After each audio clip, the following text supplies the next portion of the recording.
Película que vamos a ver hoy, que es Obsesión, de Chino Visconti, en 1942, y que se estrena complicadamente en 1943. ¿Por qué digo esto? Es cierto que Obsesión no refiere tanto a la cuestión social a la que sí se va a dedicar de lleno el neorrealismo a posteriori. No es como Roma Ciudad Abierta, o como Paisá, o como Germania Año Cero, o como Arroz Amargo, o como La Tierra Tiembla, que es la película neorrealista por excelencia de Chino Visconti, que es de 1948, de la que la semana que viene vamos a ver unas escenas porque es maravillosa. Es un poco larga para incluirla dentro del ciclo, pero es una película maravillosa. Yo les mandé un texto de Guido Aristarco, amigos, bueno, todos, ¿no? Los periodistas, los editores del Unitá, eran todos amigos. Este grupo era algo similar a lo que fue la Nouvelle Vague en los 60 en Francia, en donde críticos, directores, actores formaban como una gran familia, con la diferencia que se abren más rápidamente los directores de la Nouvelle Vague. ¿Por qué ponemos énfasis en que esta ha sido la película neorrealista por excelencia? Porque Visconti trae todos los elementos fílmicos, que lo vamos a ir viendo a medida que veamos la película, de la nueva estética que se va a incorporar a Italia y al neorrealismo. Luchino Visconti era un aristócrata, ¿sí? Giuseppe Visconti, su padre, venía de la altísima nobleza lombarda, ya desde el Renacimiento, ¿no? O sea, su madre también venía de una familia aristócrata. Su padre era empresario en Milán. Bueno, tenía muchísimo dinero que sirvió para financiar su primer película, que fue Obsesión. Pero con el tiempo se va transformando a su ideología y termina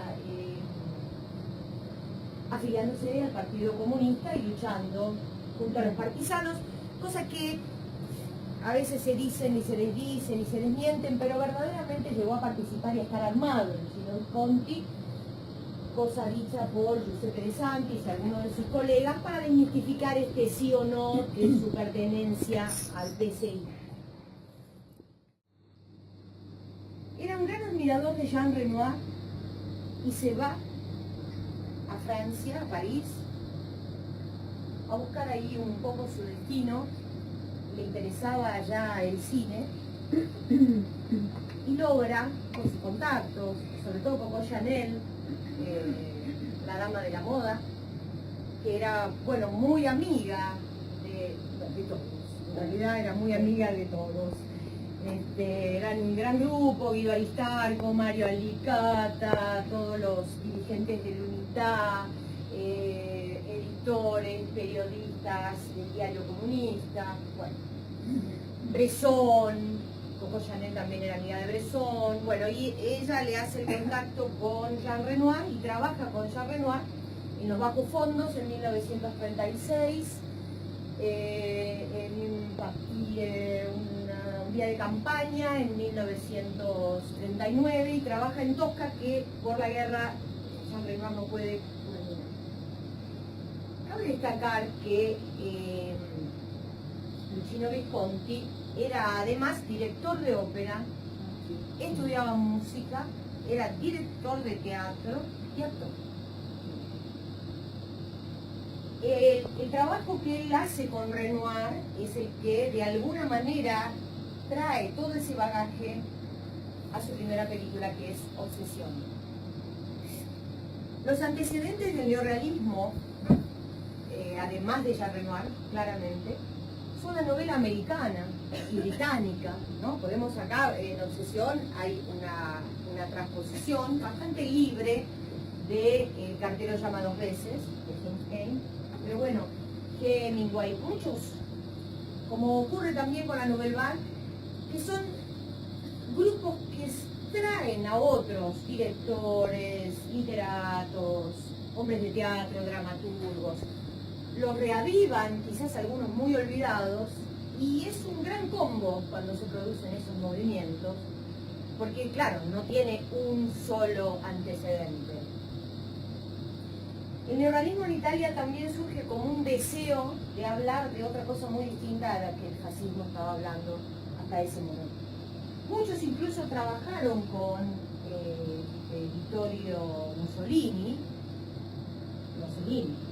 toda su primera etapa hasta Roma Ciudad Abierta trabaja con Vittorio Mussolini, por ejemplo. O sea, bueno, ellos producían muchas películas y en ese momento, bueno, los que trabajaban con los que producían.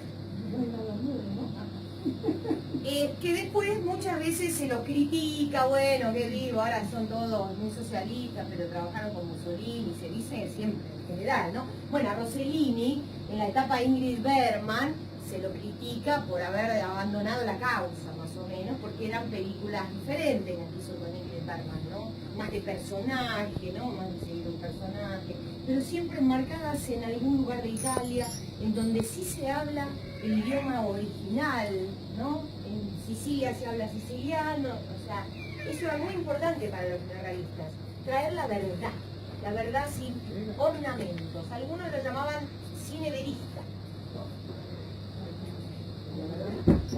Y neorrealismo, ¿por qué? Porque esto de sacar la cámara a la calle, mostrar aquello que el cine hasta ahora no estaba mostrando, era esto de traer la realidad a la gente que a lo mejor no la veía, no tenía oportunidad de ver este cine. Visconti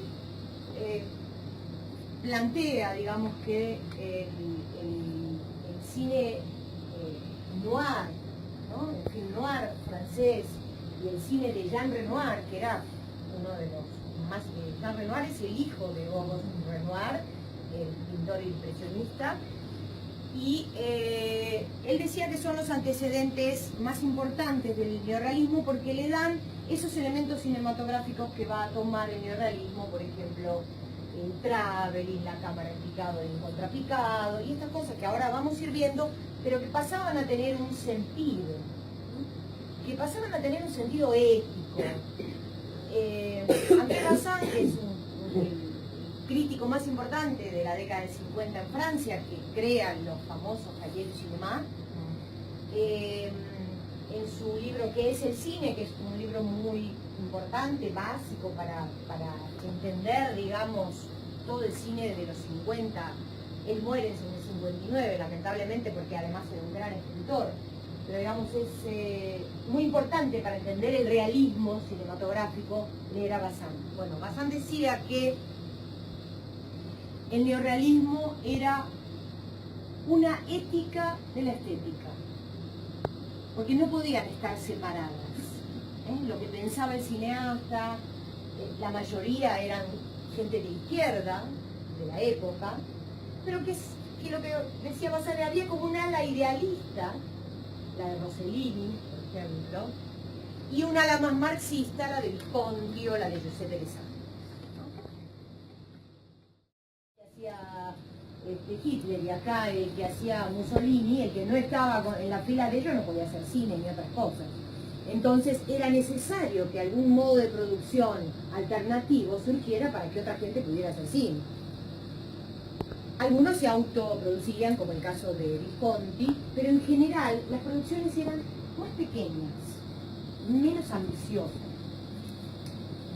Se recurría mucho a las crónicas policiales, se recurría a lo que pasaba cotidianamente, se realizaban muchos travelings. Ahora vamos a ver, esta película comienza con un traveling, también por eso es una de las películas más importantes de aquel movimiento, un largo traveling, como hacía Renoir en Francia, un traveling típicamente a lo Renoir.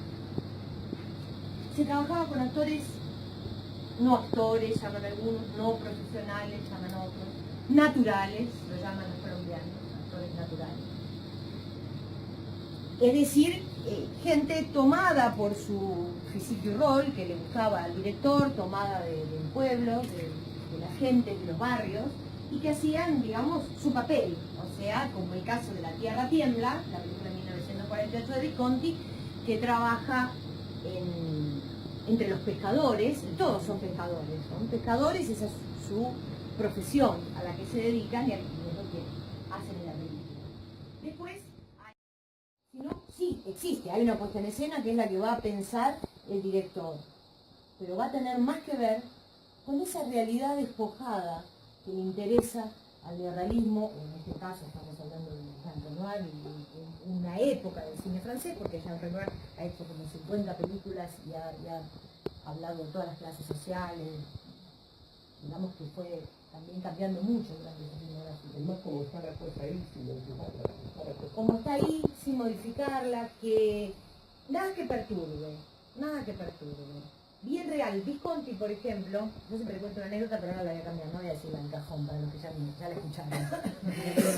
Ahora vamos a ver, la de cajón es que él dice que lo que pasa, el actor le tiene que estar pasando. Si vamos a estar en una mesa, los fideos tienen que estar a punto. Las convenciones del teatro nada que ver en el neorrealismo. O sea, vamos a comer a punto los espaguetis. Y si vamos a tomar vino, que haya vino en la botella, no algo parecido, similar, un té colorado, nada de eso. Bueno, y él decía que una de las actrices tenía que abrir un cajón y ahí iba a haber una carta que le había escrito su madre, no, historia, no importa. Ahí tenía que haber todo lo que esa persona necesitaba para meterse en ese rol, para que le pase lo que le estaba pasando, aunque el cajón nunca se abriera y los espectadores jamás pudiéramos ver lo que había dentro. Pero la idea era que se trabaje con todos los elementos que están ahí o que deberían estar ahí para lograr esa escena, ese momento, lo que se quería contar. El tema de los traveling es muy importante porque es esto de la cámara acompañando a los personajes. Esto es muy del neorrealismo también. Recuerden, si nos acordamos de Roma Ciudad Abierta, Pasolini, largas caminatas de los personajes charlando, contando cosas, yo creo que si hacemos un ejercicio de agarrar cualquier película de los 10 primeros años del neorrealismo, vamos a encontrar esto. En cualquiera, Pasolini, Fellini, Rossellini, Visconti, cualquiera vamos a encontrar un momento en donde los personajes van caminando, la cámara los acompaña, porque la idea es la de acompañar al personaje, pero no en el sentido del cine americano en donde acompañamos al protagonista y sus deseos y vamos a querer que le pase lo mejor porque viene un meteorito y ¿no? Sino el personaje va creciendo con el espectador, casi se va enterando de las mismas cosas que el espectador. En ese sentido, hay una cosa muy vívida en el neorrealismo. Las cosas están pasando y hay mucha sorpresa y muchas veces es muy duro por lo que está retratando, ¿no? La guerra, la posguerra. Entonces a veces el espectador se queda. ¿Vieron Roma Ciudad Abierta? ¿La recuerdan? Bueno, hay situaciones, vamos a ver una situación ahora precisamente para tener en cuenta esto, que es momentos en que el espectador no espera ver lo que ve y sin embargo crudamente lo va a ver. A ver, ¿qué dicen? ¿Qué vemos de la trama en este momento, en este poco tiempo, y qué vemos de lo que vimos del neorrealismo? ¿Qué reconocemos acá? Es un triángulo. ¿Cómo? Es un triángulo.